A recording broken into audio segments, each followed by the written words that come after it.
creative use of technology. Maybe you'll meet some people. I mean, one of the magical things about the conferences we do are the people who come together and the opportunity to be sitting next to someone who you may never really meet otherwise in real life, who are going through some similar experiences as you. I've found since starting the 140 conferences in 2009, it's the community and the relationships that really change everything. And that in this particular case, we are education focused, so there's a good chance you may find an educator nearby.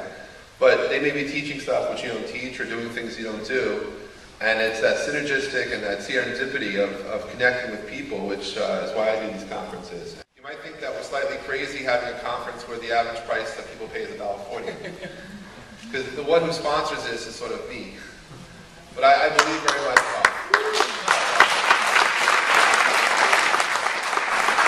the reason for that is I feel that the need for bringing people together at a time of change is great. What you use in your classroom is just another tool that you use in your classroom. It just makes things easier.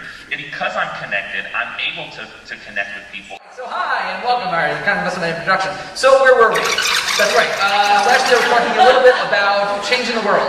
And that's where we ended up, about changing the world. This was me. It still is a picture of me, formally. And I told you that I wanted to change the world, so I went into education. And that's exactly what I did, because I wanted to change the world. Times have changed, but not really, because we know what we know. We're comfortable with what the system did, and we're comfortable with what the system did. So basically, from the 1960s to the 70s to the 80s to the 90s, the only thing that's really changed is the incredibly poor fashion sense. But now we're in this rut of education where we talk about fixing things. We're going to fix education. Well, fixing is kind of weird. It's as if we had some more magical list where we can go through and be like, well, I'm going to do this, that, and the other thing, and education will be fixed. Well, we can't fix it because it implies that it was working at one point to begin with.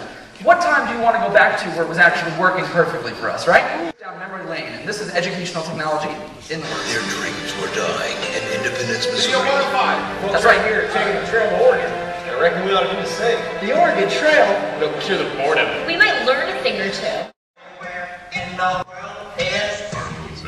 There you go. All right, so we got someone dancing in the front. That was awesome. So this is how I learned social studies. This is how I learned math. This was educational technology, right? So print shop, throwback, anyone? Let's print out a banner. So anyway, we've come a long way, but we have baggage. And we carry that baggage with us to the present. So let's talk about the fact that we live in a ridiculously, unbelievably amazing time. We teach in that time as well, but, and it happens to be a very big but, there's a lot of obstacles in our way over here. This probably looks familiar to many people. The concept that school sucks, right? So, and I'm not talking about schoolsucks.com where you can buy term papers. I'm not talking about the website.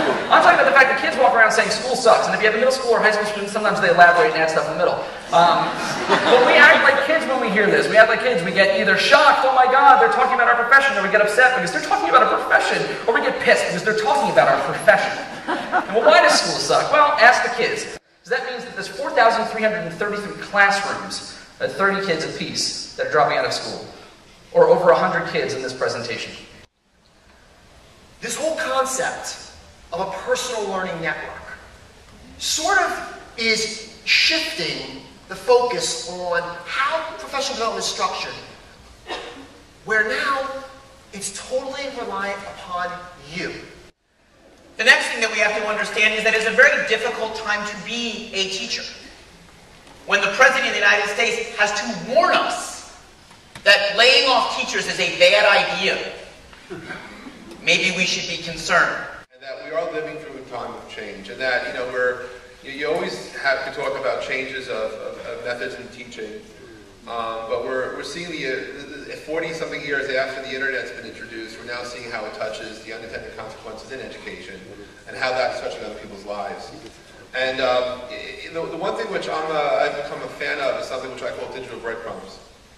And it's something which your students were living through at this moment in time, and some of you might be too, is that up until yesterday, in order, you know, the society really only cared about people who were famous or infamous.